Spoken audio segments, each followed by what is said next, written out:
Tanah kita masa depan bersama, itu yang akan kita ceritakan dalam Sini Ada Cerita.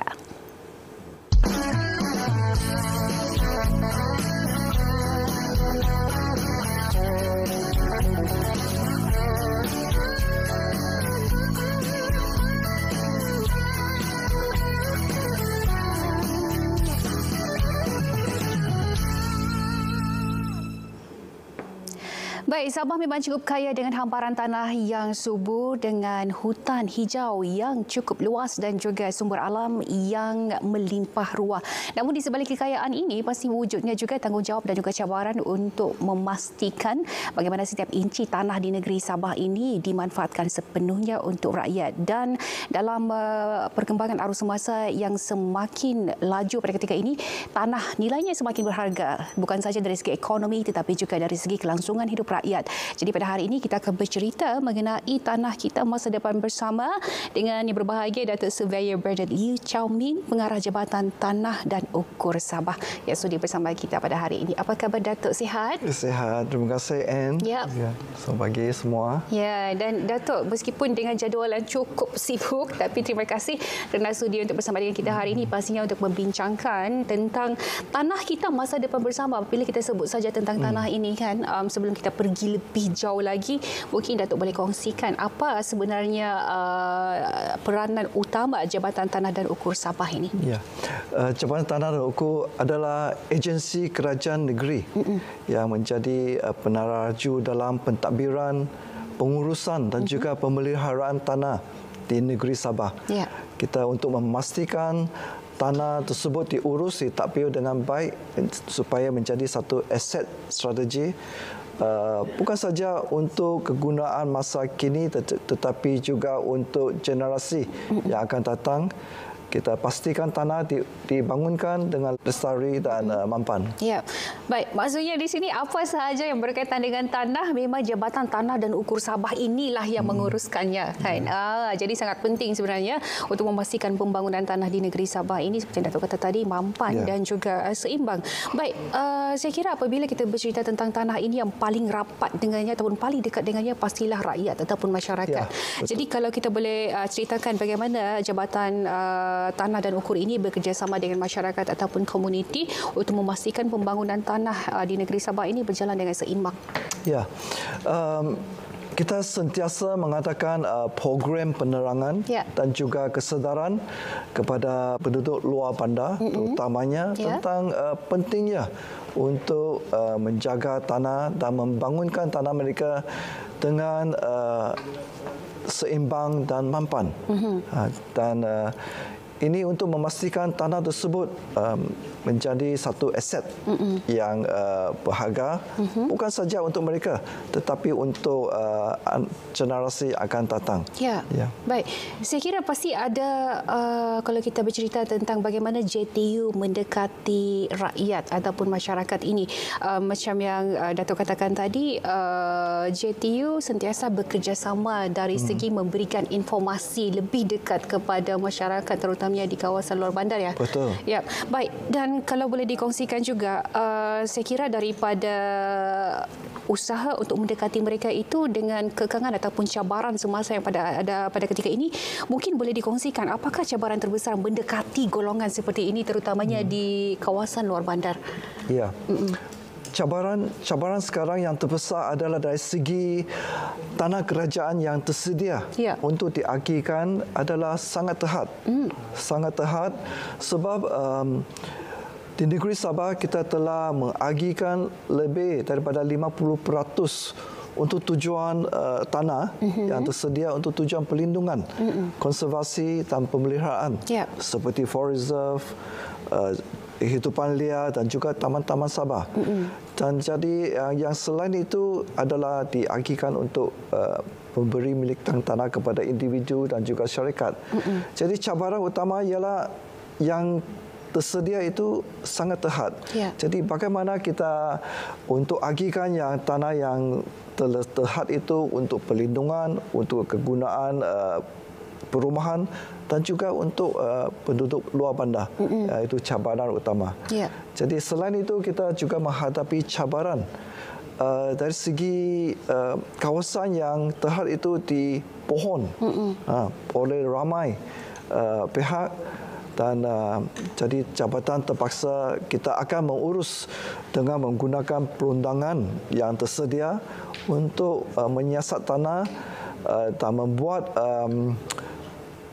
siasatan dan menyediakan laporan serta pemetaan untuk memastikan siapa pihak yang betul-betul berhak ke atas tanah tersebut.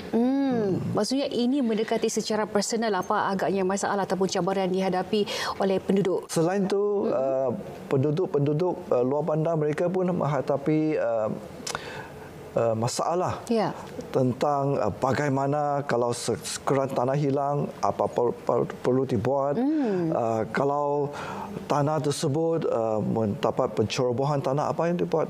Jadi Jabatan Tanah Ukur kita memang tersedia menyediakan kaunter di setiap pejabat daerah di seluruh Sabah, di setiap daerah, dan juga kita sentiasa ada buka kaunter di kampung-kampung apabila kita mengadakan program pendalaman untuk memberikan penerangan, nasihat kepada mereka apa harus dibuat mengikut undang-undang. Baik, kita boleh kongsikan juga barangkali berkenaan dengan satu program yang saya kira program ini telah memberikan begitu banyak manfaat kepada masyarakat di negeri Sabah, iaitu program Pantas.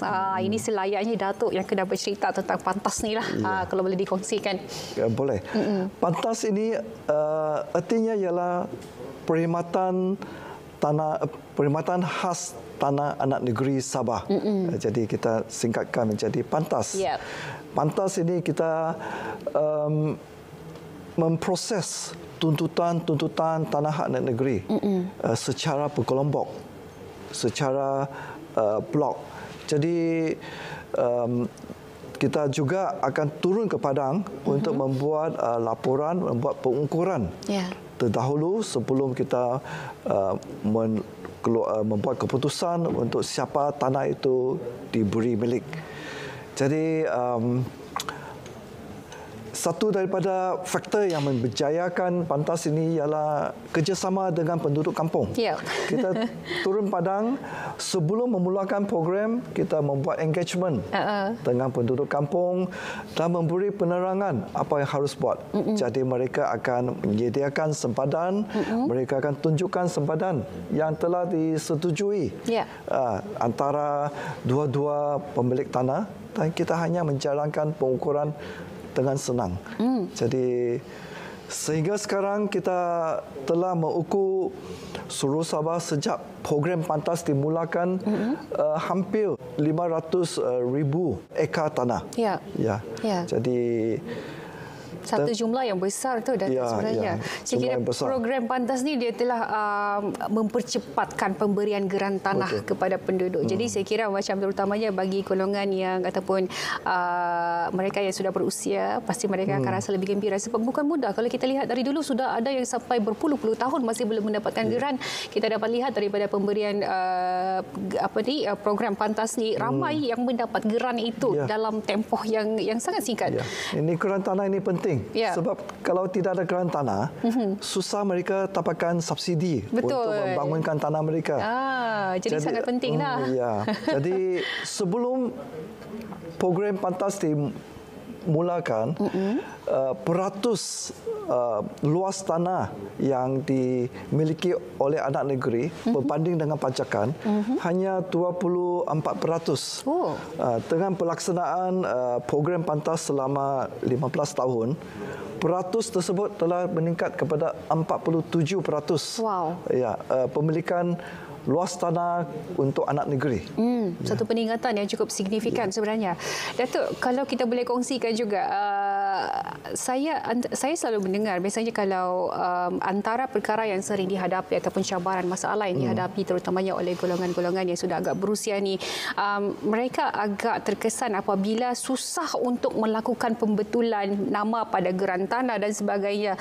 Jadi daripada satu program yang diperkenalkan oleh JD sendiri iaitu Name and ID Correction, kiranya bagaimana ianya membantu golongan-golongan seperti ini untuk mempermudahkan urusan mereka?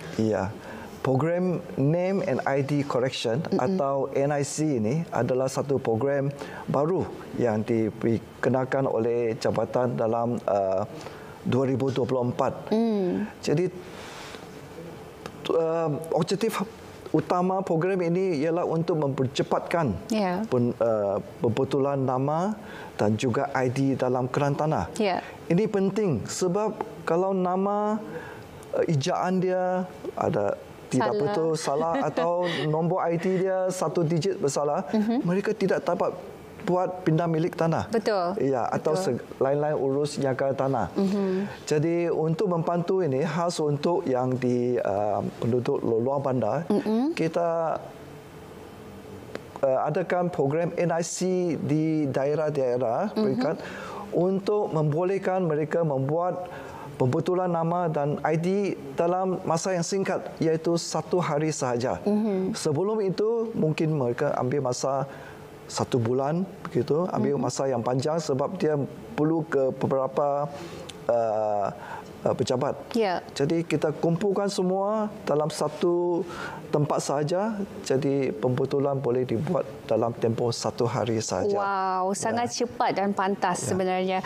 Baik, saya kira itu saja soalan yang dapat saya tanyakan pada Datuk hari ini. Sebenarnya saya kira ada banyak lagi soalan, tapi kepada anda yang ingin mendapatkan informasi tentang bagaimana agaknya Jabatan Tanah dan Ukur ini berfungsi, anda boleh terus saja ke mungkin websitenya, Datuk. Ya, website.